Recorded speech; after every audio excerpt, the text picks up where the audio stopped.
లింగం కోసం ఎదుగుతున్నాం, కనిపించట్లేదు. శ్రీముఖ లింగంలో సంతానం లేకపోయినా, వివాహం కాకపోయినా, పుత్ర సంతానం లేకపోయినా, ఎటువంటి సమస్యలున్నా ఆ గోళాన్ని తాకి కోరుకొని స్వామివారికి దర్శనం చేసుకుని ఎవరైతే వెళ్తారో తప్పకుండా ఆ కోరిక అనేది నెరవేరుతుంది. కొంతమంది భూమిలో ఉండే ఇల్లు గట్టి పునాదులు తీని అందులో దొరికిన కొన్ని ఉన్నాయి. శ్రీశైలం వెళ్ళి శిఖర దర్శనం చేసిన వారికి మోక్షము కలుగుతుంది. కాశీయాంతో మరణానుముక్తి, కాశీ వెళ్ళి మన దేహాన్ని గంగలో కలిపేటప్పుడు మోక్షము కలుగుతుంది. కానీ ఇక్కడ అలా కాదు. ముఖంగా ముఖం దృష్ట్యా పునర్జన్మన విద్యతే. ఈ క్షేత్రానికి వచ్చి ముఖ దర్శనం ఎవరైతే చేస్తారో మోక్షం పొందాలని స్కాంతపురంలో రాయబడి ఉంది. హాయ్ ఫ్రెండ్స్, మనం ప్రజెంట్ అయితే శ్రీముఖలింగం టెంపుల్కి అయితే వెళ్తున్నాం. ఈ ఆలయం ఎక్కడుందంటే శ్రీకాకుళం నుంచి 50 km దూరంలో ఉంది. మనకు శ్రీకాకుళం నుంచి అయితే బస్సులు అవైలబుల్గా ఉంటాయి. మనం ఫైనల్గా శ్రీముఖలింగం టెంపుల్కి అయితే రీచ్ అయ్యాం. చూడండి, ఎంట్రన్స్ వే ఇది. మనం అయితే టెంపుల్లోనికి వెళ్తున్నాం. టెంపుల్ యొక్క హిస్టరీ ఎక్స్ప్లోర్ చేద్దాం. గురుగారు ఎవరంగా చెప్తారు ఒకసారి ఏంటండి? ఇక్కడ స్వామివారు స్వయంభూ లింగం. స్వామివారు ఎవరు ప్రతిష్ఠిత లింగం కాదు, మెయిన్ లింగం. స్వయంభూ లింగం ఎవరు ప్రతిలింగం కాదు.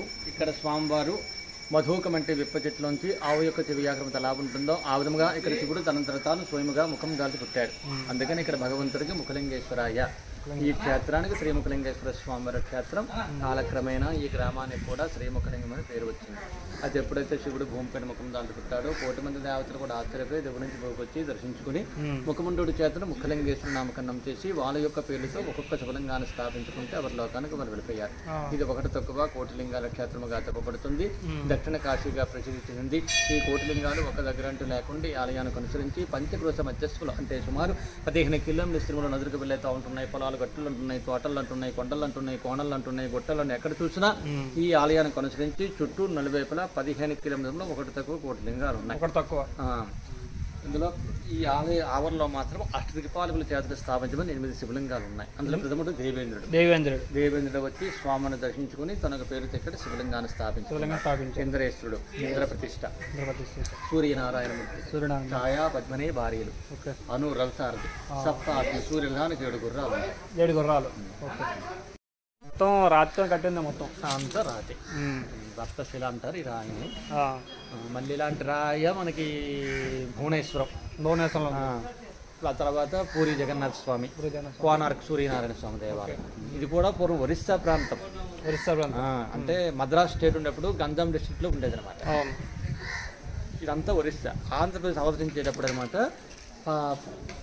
పాతపట్నం నుంచి ఆంధ్రప్రదేశ్ వెళ్ళింది. పాతపట్నం దాటి పర్లాకింద ఒరిస్సా. ఈయన ధర్మకర్త, చివరి ధర్మకర్త కూడా పర్లాకి దేవస్థానం ఒరిస్సా రాజు గజపతి. కానీ మన శ్రీకాకుళం మన రాష్ట్రంలో కనిపించారు. అప్పుడు అంటే ఆంధ్రప్రదేశ్ విభజించేటప్పుడు మన ఆంధ్రప్రదేశ్లో కలిసింది అనమాట. పాతపట్నం వరకు ఆంధ్రప్రదేశ్ అయింది. అంతవరకు పాతపట్నం దాటిన తర్వాత ఒరిస్సా అవుతుంది అనమాట. ఇక్కడ నుంచి పర్లాకి 22 కిలోమీటర్లు. ఈయన ఈ దేవుడు చివరి ధర్మకర్త కూడా పర్లాకి దేవస్థానం గజపతులు ఒరిస్సా రాజులే. ఆంధ్రప్రదేశ్లో కలిసేటప్పుడు అనమాట ఇది ఆంధ్రప్రదేశ్ దేవదేశం. ఇన్సాన్ మామూలు దాదాపు కలిసి 1950లో 56లో ఆంధ్రప్రదేశ్ రాష్ట్ర విభజన అయింది. మద్రాస్ స్టేట్ నుంచి మనది రాజులేనా మామూలుగా మన స్టేట్ అప్పుడు గవర్నమెంటే. మద్రాస్ స్టేట్ నుంచి గవర్నమెంట్ ఆంధ్రప్రదేశ్ తీసుకుంది అనమాట. అప్పుడు పొట్టి శ్రీరాములు జస్ట్ చేశారు కదా, అప్పుడు ఆ టైంలో అనమాట.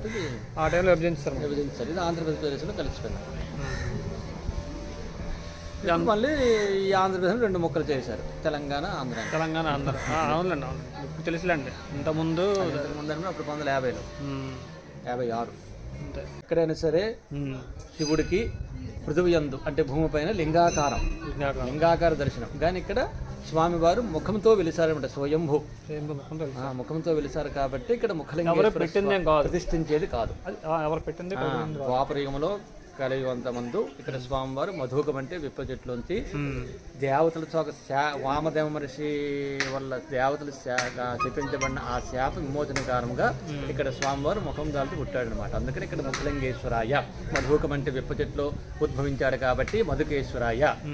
కలియుగంలో ఎక్కడ లింగానికి ముఖం ఉంటుంది కాబట్టి ఇక్కడ ముఖం ఉంది కాబట్టి ముఖలింగేశ్వరాయ అని పేరు. పక్కన నుంచి చూసినా మనకు ఒకలాగే కనిపిస్తుంది శ్రీముఖలింగం.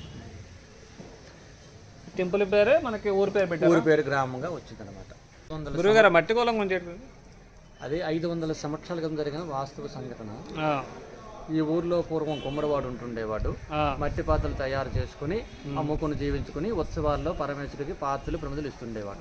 వాళ్ళకి 60 సంవత్సరాలు అయిపోయింది, సంతానం లేదు. అపుత్రస్య గతిమనాథుని శాస్త్రాలు చెబుతున్నాయి. ఒక రోజు వచ్చి ఆ కుమ్మర దంపతులు ఆ ముఖలింగేశ్వరం ప్రార్థించుకుంటాడు. పరమేశ్వర, ఇంతవరకు మీ సేవ చేసుకుంటూ వచ్చాము, మాకు అన్ని విధాలు ఇచ్చావు కానీ మా గర్భవాసన సంతానం లేదు. మా గనుక సంతానం కలిగినట్లయితే మీకు మట్టి పాత్రను ఇచ్చుకుంటాను మొక్కును వెళ్ళిపోతాడు. 60 ఏళ్ళప్పుడు కూడా వాళ్ళ భక్తికి మెచ్చి పరమేశ్వరుడు అనుగ్రహం చేతను వాళ్ళకి పుత్ర సంతానం కలుగుతుంది. ఇక్కడ వంశధారణ ఉంది. నదీ తీరానికి వెళ్ళి మట్టిని తెచ్చి నిద్రాహారాలు మాని ఆనందంలో ఫల ప్రమాణం తీసుకోకుండా ఒక పెద్ద గోళాన్ని తయారు చేస్తాడు. మంచి ముహూర్తం చూసుకొని ఆ పిల్లవాడిని గోళాన్ని తెస్తాడు. తెచ్చేటప్పుడు ద్వారం చిన్నది, గోళం సైజు పెద్దది. ప్రయత్నం చేస్తే కనుక భిన్నమైపోతుంది, విరిగిపోతుంది. అయ్యో శివ, తిరిగి చేశాను, మాకు ఎలాగే 60 ఏళ్ళప్పుడు సంతానం ఇచ్చావో, మేము తయారు చేసినటువంటి గోళాన్ని మీరు తీసుకోకపోతే మాకు ఈ సంతానం కూడా వద్దని భగవంతుడి మీద కోపం చేతను దానిని మూఢభక్తి అంటారు. అక్కడ గోళాన్ని అందులో పిల్లోని పెడిసి వెళ్ళిపోతారు. ఇక్కడ అదే ద్వారం ముందు, ద్వారం ముందు పెట్టి ఆ రోజు అర్చకుడు కూడా తలుపులు తాళాలు వేసి వాడి ఇంటికి వెళ్ళిపోయాడు. ఆయన భర్తకి మెచ్చి అర్ధరాత్రి 12 గంటల సమయంలో వర్షం పడే మేఘం అయితే ఎలా గర్జిస్తుందో ఆ శబ్దంతో అక్కడ ఉన్న గోళాన్ని స్వామివారి వెనక భాగాన్ని తెచ్చేసుకున్నారు.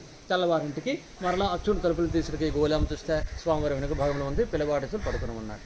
వెంటనే ఆ కుమ్మర వాళ్ళు కప్పుకుంటే కుమ్మర వాళ్ళు వచ్చి ఆ పిల్లవాడిని తీసుకుని ఆ గోళం నింపుగా ఆనాడు విరివిగా దొరుకుతున్న పంచామృతలకు వచ్చి స్వామివారికి మహాన్యాసపూర్వక ఏకవరుద్రాభిషేకం చేయించారు. అది ఈ రోజు కూడా వాసన జరుగుతూనే వస్తుంది. సంతానం లేకపోయినా, వివాహం కాకపోయినా, పుత్ర సంతానం లేకపోయినా, ఎటువంటి సమస్యలున్నా, న్యాయపరమైన ఎటువంటి కోరికలున్నా ఆ గోళాన్ని తాకి కోరుకొని స్వామివారికి దర్శనం చేసుకుని ఎవరైతే వెళ్తారో తప్పకుండా ఆ కోరిక అనేది నెరవేరుతుంది. అది ఇప్పుడు కూడా జరుగుతూనే వస్తుంది. అప్పుడు గోళం అది 500 క్రితం నాటి 500 సంవత్సరాల క్రితం అలాగే ఉంది. పిల్లవాడు మరి ఇంకా అలాగే వాళ్ళకి సంతానం కంటిన్యూ అవుతుంది. ఇప్పుడు కూడా ఏక సంతానమే. ఇప్పుడు ఎవరున్నారు ఇంకా వాళ్ళు? వాళ్ళ వంశస్థులు ఉన్నారు. ఎవరు వంశస్థులు? అదే కుమ్మర వంశస్థులు ఉన్నారు. కుమ్మర వాళ్ళు ఉన్నారు. ఇప్పుడు ఈ ఊరు వాళ్ళేనా? అంటే 500 ఏళ్ళు అయిపోద్ది. గోళం అదే మనం ఏది మొక్కున్నా కోరికలైనా తీరుతాయి. న్యాయపరమైన కోరిక, న్యాయపరమైన అంటే ఏదో కాదు కదా, న్యాయపరంగా ఉండాలి. కోరిక సంతానం లేకపోయినా, వివాహం కాకపోయినా, పుత్ర సంతానం లేకపోయినా, ఎటువంటి సమస్యలున్నా, న్యాయపరమైన ఎటువంటి కోరికలున్నా ఆ గోళాన్ని తాకి అలాంటి కోరికలు మాత్రం తీరుతాయి.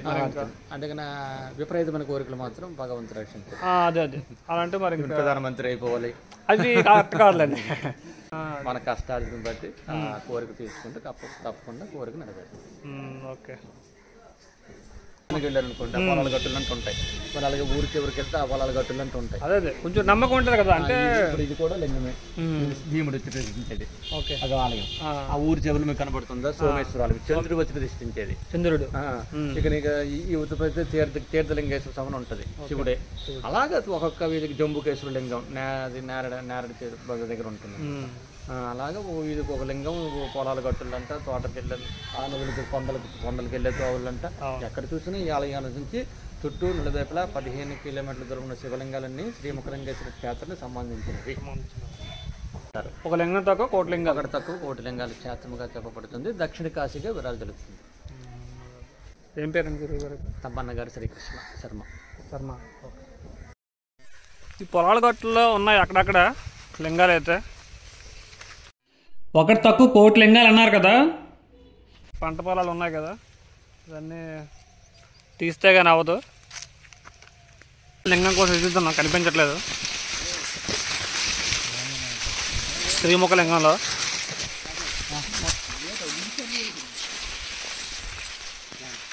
ఇక్కడ స్థానికులు మనకి చూపిస్తున్నారు ఎక్కడ ఉందని. లింగం ప్రజెంట్ అయితే మనకు ఒకటే కనిపించింది లింగం. గురువుగారు చూపించారు. ఎక్కడ ముందుగా పొలాల్లో ఉన్నాయి కదా. ప్రజెంట్ అయితే అన్ని జనశాలు వేస్తారు. ఏం పేరు గురుగారు? చెప్పండి పర్లేదు. ఏం పేరు గురుగారు? పేరేం పేరు? తర్రామరం అండి. రామారావు అంట. గురువుగారు మనకు తీసుకొచ్చారు లింగాలు చూపించడానికి. అట్లా లింగం ఉంటుంది. అవతల ఉందా? గొట్టవతల ఉంది. ఆ ఏరియాలో ఉంది లింగాలలో. అయ్యాలు ఉన్నాయా మొత్తం? ఇక్కడ పొలాల్లో అక్కడక్కడ లింగాలు అయితే ఉన్నాయి. కొన్ని లింగాలు అయితే చూసాం. ఒకటి తక్కువ కోటి లింగాలు అన్నారు కదా. ఈ చుట్టుపక్కల గ్రామాల్లో అయితే ఉన్నాయి.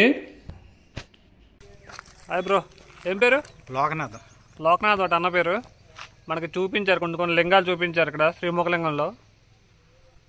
అంతేనా? ఇంకా ప్రజెంట్ అయితే లోపలికి ఉన్నాయి, పొలాలు ఉంటుంది. పొలాల్లో ఉన్నాయంట.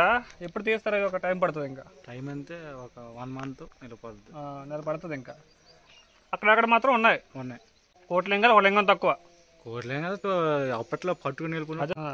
అప్పట్లో 1980, 90లోన వరదలు కొన్ని కప్పుకొని వెళ్ళిపోయేవి.